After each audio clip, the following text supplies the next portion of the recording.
Meus irmãos, saudações de graça e paz, saudações fraternais da parte de Cristo Jesus. Recebam o meu abraço fraternal.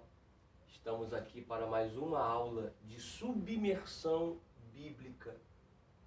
E o intuito da submersão é desmistificar muitas teses, teorias errôneas que muitos líderes, muitas igrejas, muitos pastores passaram e, de certa forma, a igreja absorveu como verdade absoluta, mas no tocante ao examinar a Escritura, ao fazer uma exegese, uma hermenêutica fiel, olhando o texto dentro do seu contexto, a gente vê que não é nada daquilo que nos passaram. A aula de hoje, ela traz em si uma temática bombástica. Vamos falar acerca do famoso devorador, tá? Juntamente com cortador, migrador e destruidor. E principalmente eu citei primeiramente o devorador, porque a gente aprendeu com a nossa liderança passada, com os nossos pais na fé, com os líderes que vieram antes da gente ter o conhecimento total das Escrituras Sagradas.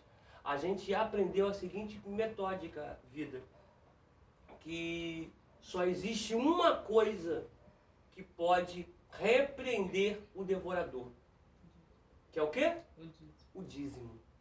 A gente vai ver à luz da Escritura Sagrada se essa expressão é verídica ou é herética, se ela é verdadeira ou se ela é falsa.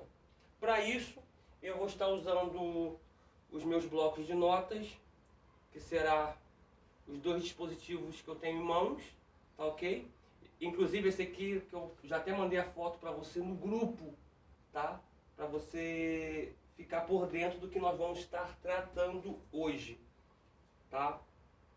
Então, vou pedir você para preparar já agora o seu caderno, prepare a sua caneta, pegue a sua Bíblia, pegue o seu marca-texto, que a aula de hoje está bombástica. Vamos lá? Vamos orar. Senhor, eu te agradeço, ó Pai, pela tua fidelidade. Te agradeço pelo Deus tremendo a qual o Senhor é. Muito obrigado, Senhor, por tudo que o Senhor tem nos proporcionado e por tudo ainda que o Senhor irá nos proporcionar. Toma, Pai, a nossa vida, Pai, em tuas mãos. Toma, Pai, a nossa vida em teus cuidados, nos direcionando, nos guiando, para que possamos, ó Pai, estar sempre no centro da tua vontade, fazendo sempre o teu querer. Nos revele o teu espírito por trás da letra, para que possamos ter a compreensão exata. Não somente compreender na teoria, mas também executar na prática para a glória do teu nome, em nome de Jesus. Amém. E graças a Deus. Vamos lá.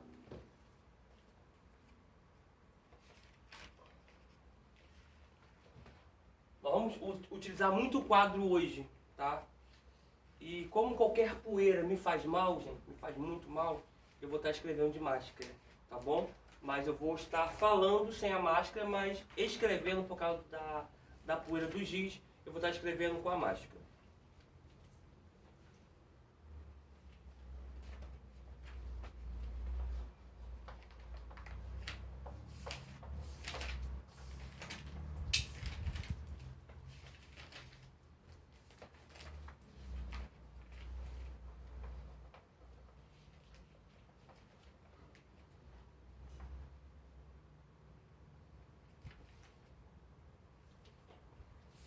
Só estou sem meu apagador aqui. Você. Por gentileza.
tipos de gafanhoto é título?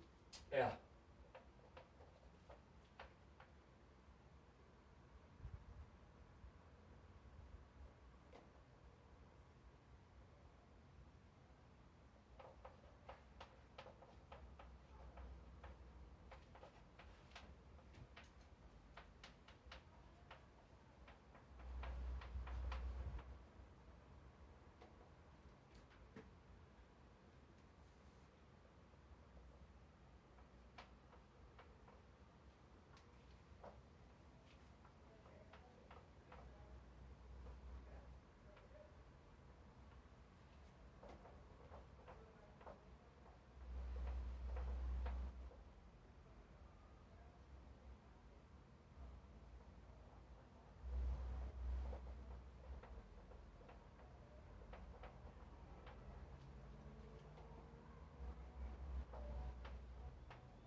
Eu escrevo, boto a máscara e falo e tiro a máscara. Deixa eu botar aqui para não fechar. Vamos lá. Cortador, migrador, devorador e destruidor.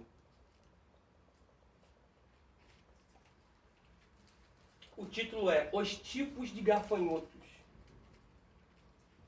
No texto original, nós vamos ler, que já deixa aberto em Joel, capítulo 1, do 1 ao 4.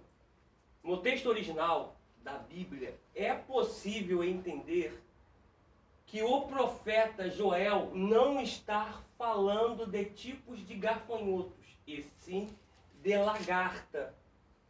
O gafanhoto adulto, a locusta e o pulgão. São insetos que são fases da vida do gafanhoto. No capítulo 1 de Joel, do versículo 1 ao 4, à medida que cresce e se procria, destruindo as plantações. Tá? Então nós vamos desmistificar isso aqui hoje, de forma muito clara, de forma bíblica e de forma precisa. Tá? Então, a guisa de início de aula, você já aprendeu que isso aqui não é demônios. A gente pode usar tipologicamente pelo exercício que eles fazem nas plantações, a gente pode tipologicamente exemplificar na vida do cristão. Tá? Mas na totalidade não é. Ok? Vamos fazendo passo a passo. O que é um grande equívoco e um grande erro é eu falar que esse aqui só pode ser repreendido com o dízimo. Que ele só pode ser expulso com o dízimo. Isso é antibíblico. Nós vamos entender um pouco mais para frente o porquê. Ok? Abra aí em Joel.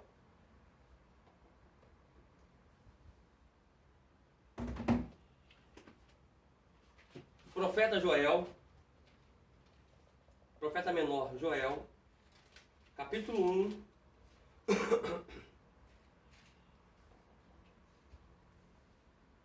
Do versículo 1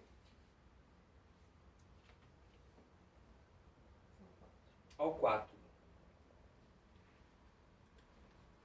A gente está lendo em Joel, mas desde o Antigo Testamento, esses insetos aqui, eles foram usados para poder destruir as plantações, os arvoredos, a colheita de Israel, como um sinal de juízo de Deus, trazendo o povo de volta para ele. Tá? Não sei se você leu já essa expressão na Bíblia. O Senhor dos exércitos. Se eu não me engano, eu acho que foi até o José me perguntou isso em umas aulas passadas, presencial. Assim que a gente voltamos de férias. Ele me perguntou sobre naquela aula que só viu o pessoal de fora, de longe, né? Que os demais tinham compromisso, enfim. Aí vieram o pessoal de longe e tal. Acho que deu 6 pessoas, se não me engano, em classe nessa noite.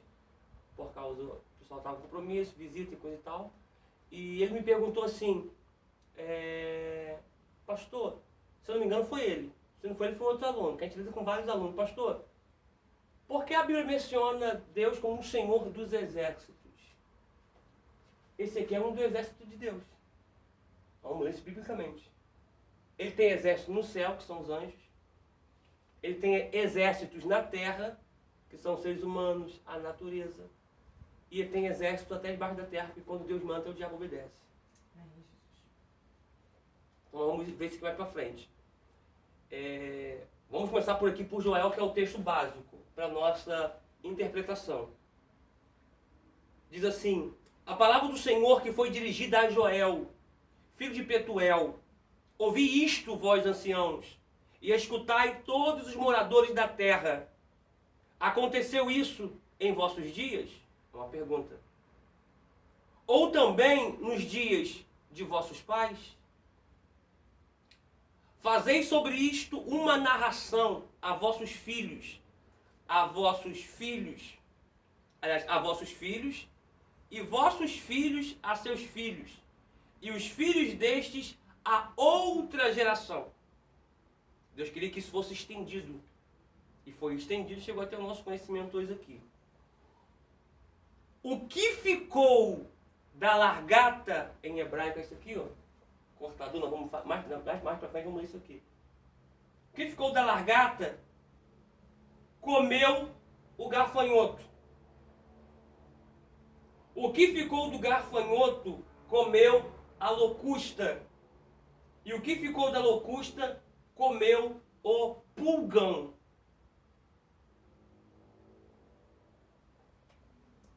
Vamos lá. Eu não sei como está a sua visibilidade no quadro aqui, tá boa? Mas pode ficar tranquilo que eu vou estar postando no grupo, todos os quadros, tá? Outro quadro aqui. Obrigado, filha, já esqueci. Obrigado. Vamos lá, outro quadro. Não ficou de pé.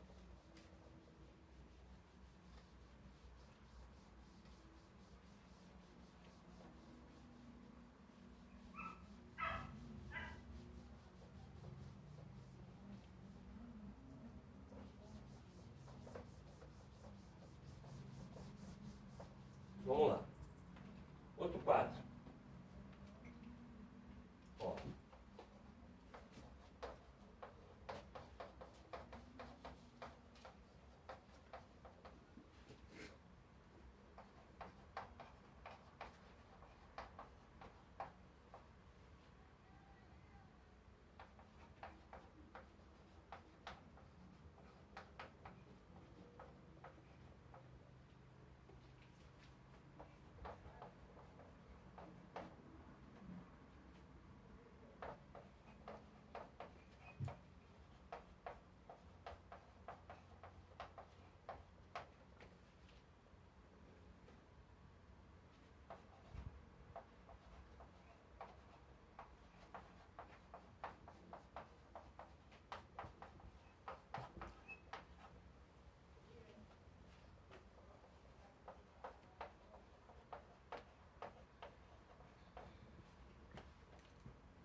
Isso aqui é interessante até esse ponto aqui.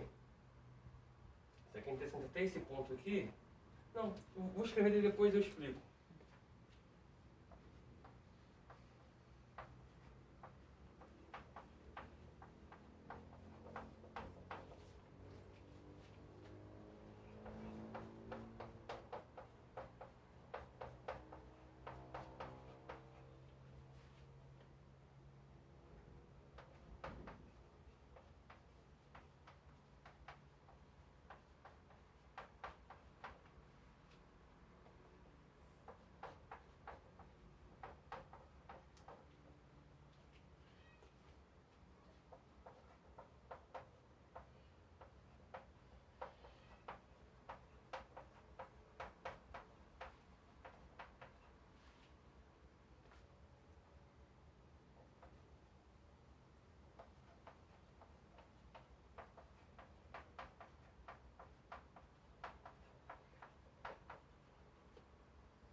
eu ver.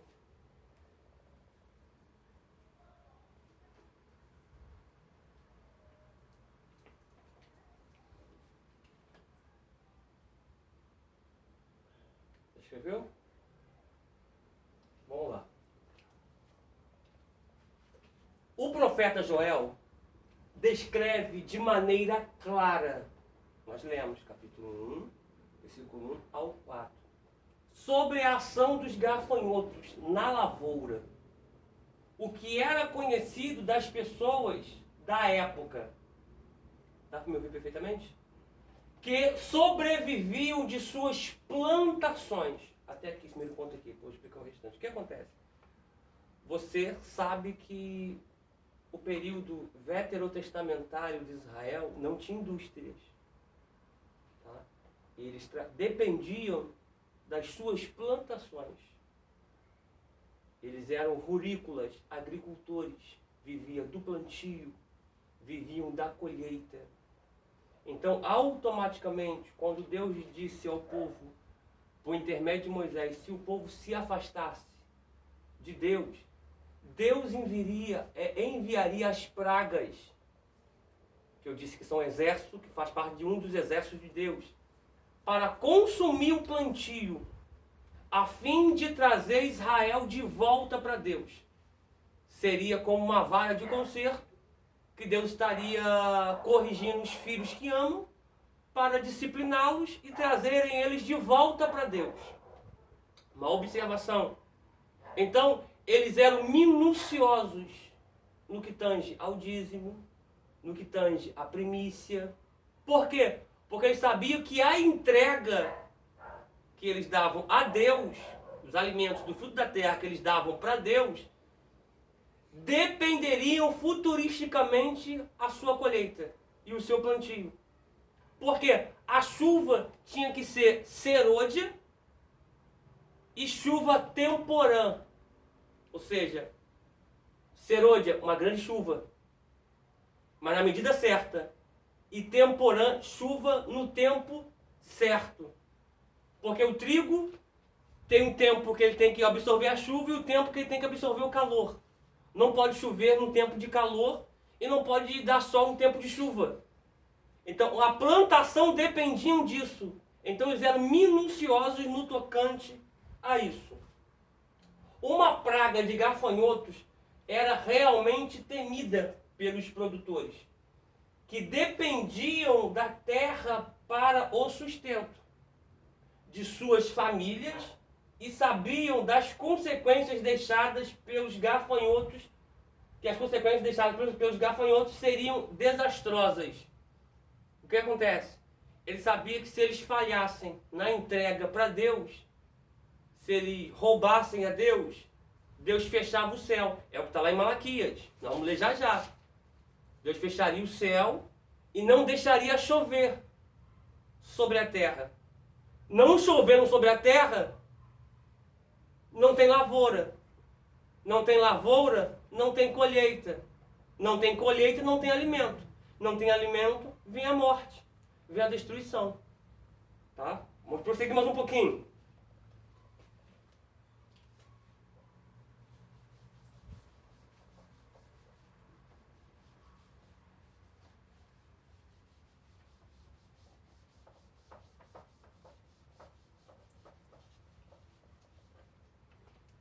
Vamos lá.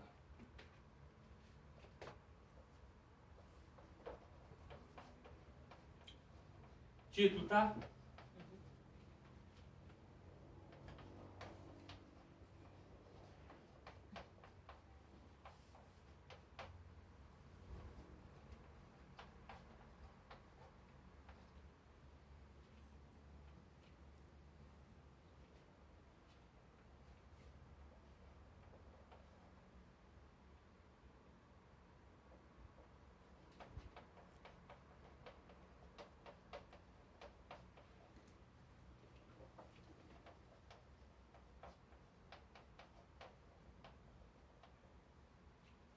Você recebeu a foto, não recebeu? Botei no grupo. Tá? Mesmo sendo uma largata, tá? Uma uma lagarta, essa espécie de lagarta, essa espécie de inseto, não é aquelas que viram borboleta, tá? Essa lagarta aqui, mesmo não tendo pata e voando, se trata de gafanhoto, tá?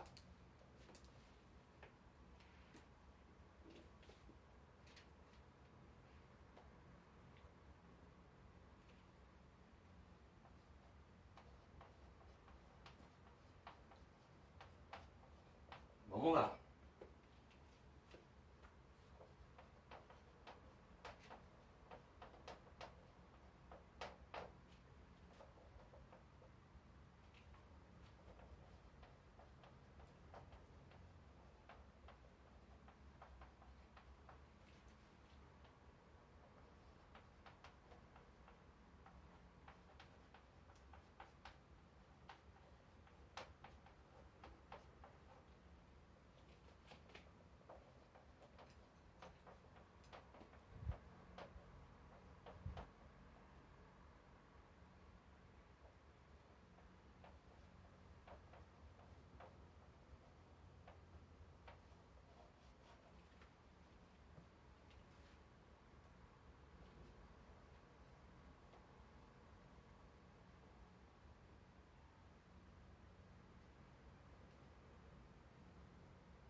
Esse aqui é um nome hebraico, tá, gente? Se você achar que você não consegue fazer as consoantes, eu não vou nem colocar os sinais massoréticos, tá? Porque estou colocando a grosso modo, tá? Sem os sinais massoréticos, mas se você ver se você não consegue fazer, imitar esses símbolos aqui, porque ele é até meio difícil de fazer por conta do giz, principalmente esse aqui. Mas você pode escrever um nome em hebraico que é o Gazan, tá? Que significa lagarta, tá?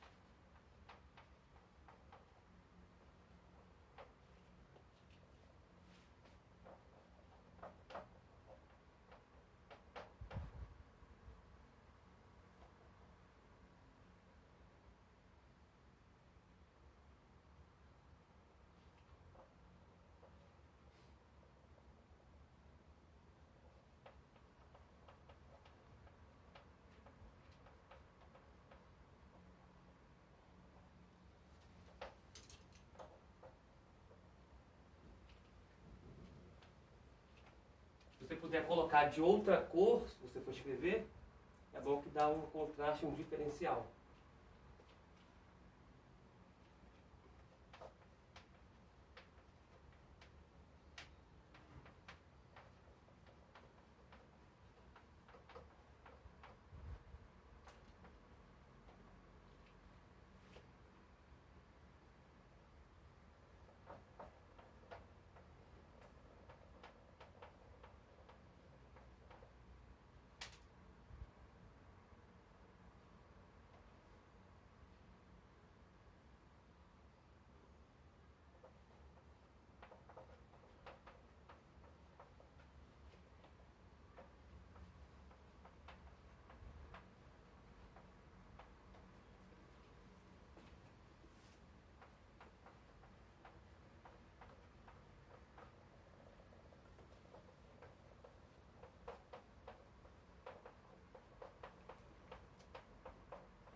cada um desses insetos que são arremetidos contra a lavoura, eles atuam cada um em etapa, em fases.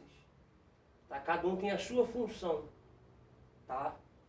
Primeiro aqui está o cortador, a lagarta. A primeira palavra usada para o gafanhoto cortador é gazan em hebraico. Tá? Tem aqui o nome em hebraico. Sempre da direita para a esquerda. Sempre de lá para cá. Não sei se vocês perceberam, eu comecei fazendo essa consoante, depois eu vim para essa, depois eu vim para essa. Sempre da direita para a esquerda. Que significa lagarta. Esta palavra aparece 3 vezes na Bíblia.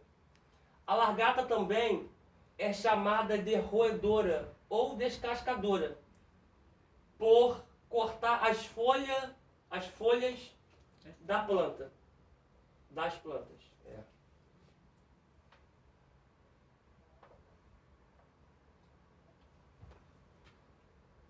A lagarta ainda pequena se abriga na lavoura e corta os frutos, comendo uma parte, fazendo com que estrague, e o agricultor não colhe e o fruto fique danificado por completo. Então o processo dela já é danificar o fruto, a ponto da colheita não ser bem sucedida e estragar o mesmo. Tá? Eu quero que você abra, por gentileza, em Amós. Deixa eu tirar um pouquinho isso aqui. Amós 4.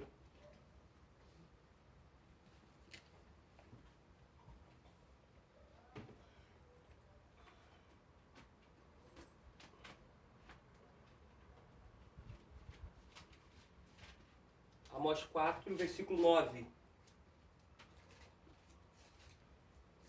Amós 4, do versículo 9 ao versículo 10.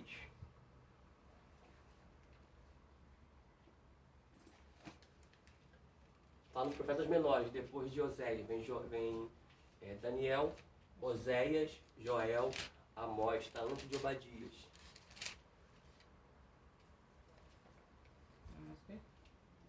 Amós 4, do versículo 9 ao versículo 10.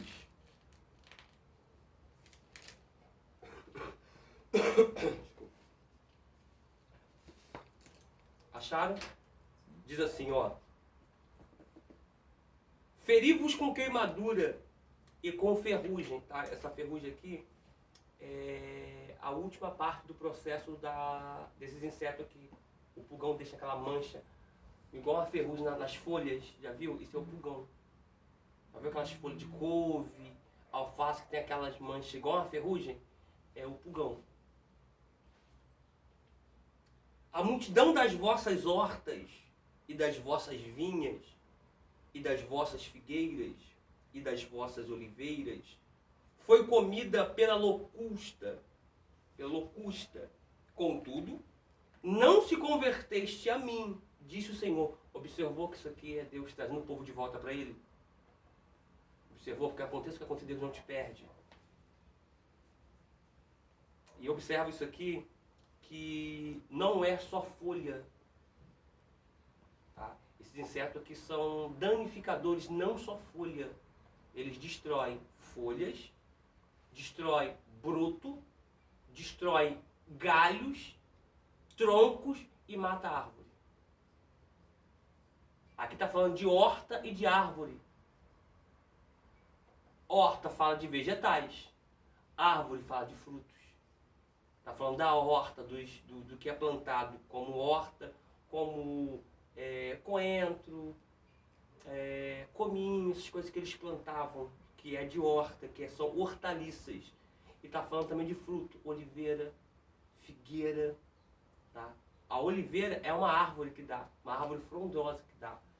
Então, ele ataca, esses insetos atacam desde a hortaliça de folha até o tronco a ponto de matar a árvore.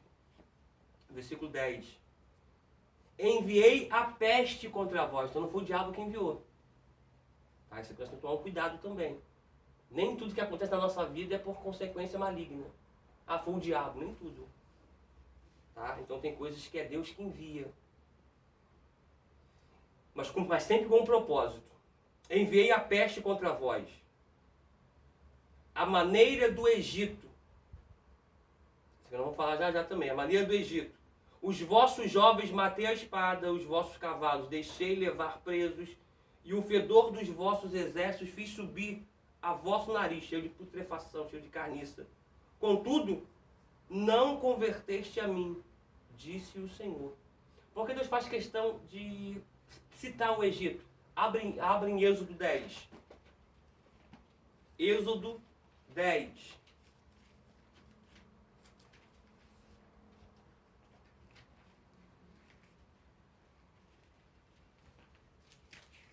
Êxodo 10, versículo de número 12.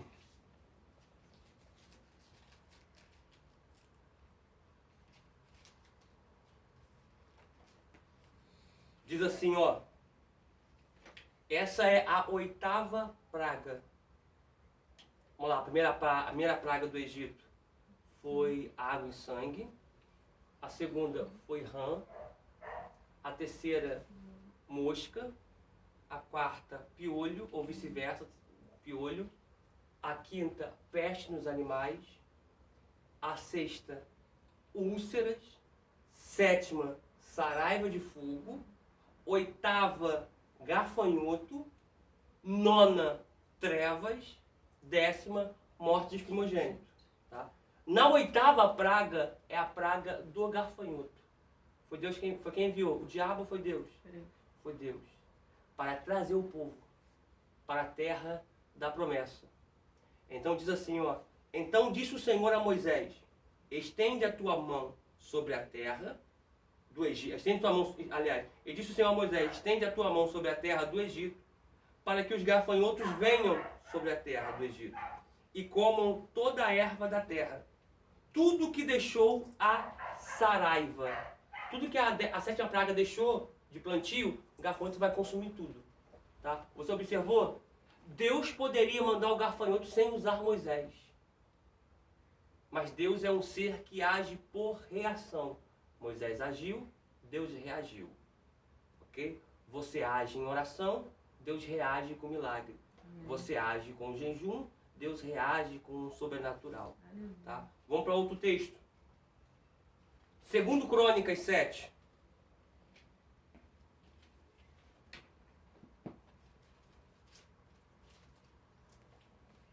Segundo Crônicas 7, o versículo é de número 13.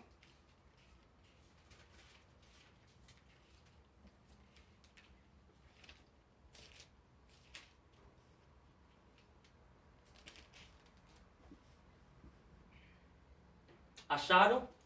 Você observou que a gente está indo paulatinamente, diligentemente, minuciosamente, até chegar de fato onde a gente quer. Olha o que diz. Segundo Crônicas 7, 13. Se eu cerrar os céus, se eu fechar os céus, e não houver chuva, ou ordenar aos gafanhotos que consumam a terra, ou enviar a peste sobre o meu povo. Essa expressão aqui é Deus também dizendo acerca de promessas para Salomão e também falando para Salomão se o povo se afastar de Deus. O que Deus faz? Ele fecha o céu, não tem chuva. Se não tem chuva, não tem plantio. Se não tem plantio, não tem colheita. Se não tem colheita, não tem venda, não tem alimentação. Se não tem alimentação, não tem sobrevivência. Aí Deus coloca duas expressões no mesmo versículo. Falta de chuva ou se eu enviar o gafanhoto. Porque talvez você já tenha plantado. Talvez vocês já estão prestes para colher. Mas eu envio o gafanhoto. Eu estou dizendo, então, vocês dependem exclusivamente de mim. Não levanta a cabeça, não tenha prepotência nem arrogância, porque vocês dependem exclusivamente de mim. Tá? Esse vídeo vai se encerrar agora, vamos começar o próximo, dando seguimento. Ok? Eu te vejo no próximo vídeo.